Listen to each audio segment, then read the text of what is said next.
দিচ্ছে। আর আমি যখন পাহাড়ের উপরে ঘাসের উপরে শুয়ে পড়লাম, তো নীল আকাশে সাদা আকাশের দিকে তাকালাম, একটা রশ্মি আমার বুকের উপর পড়লো। এখন বুকের উপর পড়লে যেমন আস্তে আস্তে আমি ফুলে উঠলাম, সেই কুম্ভকর্ণ যেমন ঘুমিয়ে থাকতো, তাকে মই নিয়ে উঠান লাগতো তার উপরে, সেই আমি সেম কুম্ভকর্ণ হয়ে গেল। এবার আমি হঠাৎ আমার মানে চিন্তা করলাম, কি আমি এত মোটা হয়ে যাচ্ছে বলতে বলতে মনে হচ্ছে কি আমাকে হাওয়া তুলে দিচ্ছে, হাওয়া ঢুকিয়ে দিচ্ছে, ঢুকিয়ে দিচ্ছে, এবার ফেটেই যাবো কিনা। তো লাস্টে যখন আমাদের এই যে শেষ হবে তার 3 মিনিট বা 2 মিনিট আগে, এবার দেখি আমি আস্তে আস্তে আস্তে আস্তে আস্তে আস্তে আস্তে আবার চিকন মানুষ হয়ে যাচ্ছি। আমি জানি না কেন এই এক্সপিরিয়েন্সটা হঠাৎ, এটা তো আমার মানে মাথার মধ্যে ছিল না, আসলে মোটা হয়ে গেছে। আসলে অনুভূতি এক একজনের এক এক রকম হবে, যা হয়েছে সেটাকেই গ্রহণ করতে হবে। খুব সুন্দর অনুভূতি হয়েছে। Thank you. Thank you. Thank you. আচ্ছা, জবা ম্যাডাম বলুন।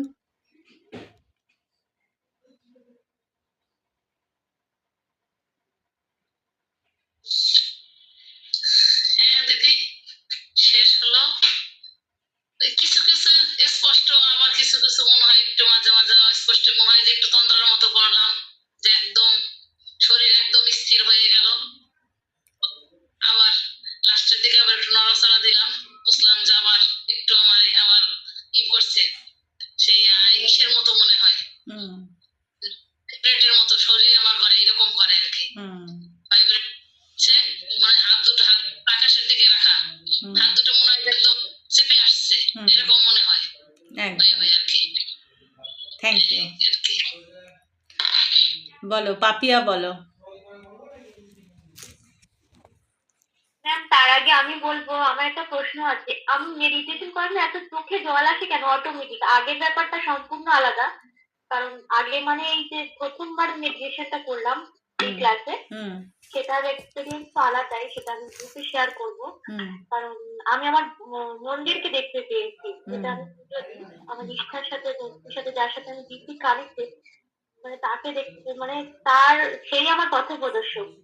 আমি তার দেখছি আমার সামনে যাচ্ছে, আর এটা দেখলাম যে একটা দিব্য আলো, তার যে এত তেজ, সে আমার চোখে অনুভব করতে পারবো না, মানে চোখ আমার পুরো বন্ধ হয়ে আসছে, এত তেজ, মানে বিদ্যুৎ চমকানো যেমন একটা আলো হয়ে আসে না, ঠিক ওই রকম আলোর একটা দিশা আমার শরীরে প্রবেশ করেছে। একটা তেজ অত্যন্ত মানে দীপ, মানে সে আমাদের মনুষ্য চোখে তার তেজ সহ্য করা সম্ভব নয়। বাহ।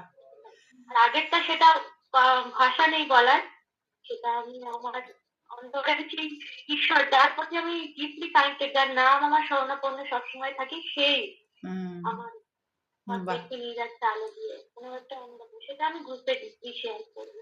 আর তোমার এই যে একটা চোখ দিয়ে জল পড়ে, এটা হচ্ছে আমাদের ভেতরের যে নেগেটিভ জিনিসগুলো, ওগুলো হিল হচ্ছে। সাবকনসিয়াস মাইন্ড থেকে যে নেগেটিভ জিনিসগুলো হচ্ছে না, আছে জমে, সেইগুলো এই মেডিটেশনের মাধ্যমে, এই এক্সপেরিয়েন্স, এই প্লেসমেন্টের মাধ্যমে হিল হয়, সোল হিল হয়। আমি বলেছিলাম হোলি ফায়ার রেকি যারা শিখবেন, যারা প্র্যাকটিস করবেন, তাদের সোল হিলিং হয়। তো এই জন্যে চোখ দিয়ে নিজে নিজে জল আসে। এটা খুব ভালো একটা সাইন যে তুমি অলরেডি শুরু করে দিয়েছো নিজের হিলিং। এরকম হয়, অনেকেরই হয়, তো এটা একটা ভালো সাইন। Thank you. স্মিতা, বলো।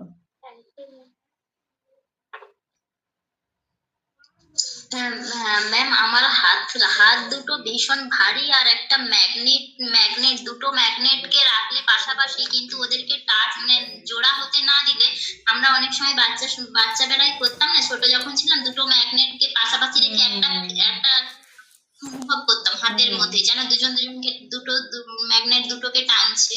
সেই রকম পুরো মানে দু হাত তো আলাদা আছে হাঁটুর ওপর, কিন্তু আমি না একটা ভারী মানে পুরো ম্যাগনেটের যেরকম ফিলিংটা হয় ওই রকম পুরো ফিলিংটা পেলাম। আর চারিদিকে তো এত ব্রাইট, মানে একটা উজ্জ্বল আলো, আমার তো একসময় চোখ পুরো মানে গরম হয়ে গেছে এরকম আলো দেখলাম। আর আমি তো একটু মানে নাম জপ করি, তো সেই মানে তার মধ্যে আমি নাম জপ করতেও মানে করে যাচ্ছিলাম কন্টিনিউ। আর তারপরে মানে আমি দেখেই যাচ্ছি আমার যে মানে শিব ঠাকুরের নাম জপ করি, তো তো আমি দেখেই ওনাকে দেখতে পাচ্ছি। বাহ ওনার মানে আজকে মহাকাল জয়ন্তী, মহাকালের আছে, আমি না তার নিত্য রূপ, আমি একটা ওনার নাচও তুলছি। শ্রেয়া ঘোষালের একটা নাচ আছে নম শঙ্করা বলে। হুম তো আমি মানে আমি পুরো ওনার মতো করে একটা ব্ল্যাক ড্রেস পরে নাচ করছি, মানে উনিও আমার সামনে নাচ করছেন, এরকম ব্যাপারটাও বাহ দেখলাম। বাহ আর বাহ এত আলো, মানে আলোটা পুরো মানে ভীষণ, চারিদিকে শুধু আলো, মানে আলোটা পুরো তীব্র আলো। আলোটা না মানে আমি সেকেন্ড যে প্লেসমেন্টটা সেকেন্ড টাইম নিলাম, আমার চোখটা পুরো মানে গরম হয়ে গেছে, মানে এতটা আলো সহ্য করে গরম হয়ে গেছে আলোটা। বাহ আর দুবারই আমি হাতে ওই ম্যাগনেটটা ফিল করেছি, মানে ম্যাগনেট পুরো ফিল করতে পারছি, ওটা মানে মনের ভুল নয়, ম্যাগনেটটা হুম ফিল করতে পারছি যে দুটো হাত তো আলাদা আছে কিন্তু একটা কেউ মানে ম্যাগনেট আর কি, মানে ছোটবেলা আমরা করতাম না দুটো হুম ম্যাগনেটকে নিয়ে জোড়াও লাগাতাম না, কিন্তু দুটো একদম ম্যাগনেট মানে বদমাইশি বুদ্ধি একটা ছিল, কিন্তু এখন দেখি সেই ফিলটা করে হয়েছে, মানে পেয়েছি একদম বলো। Thank you so much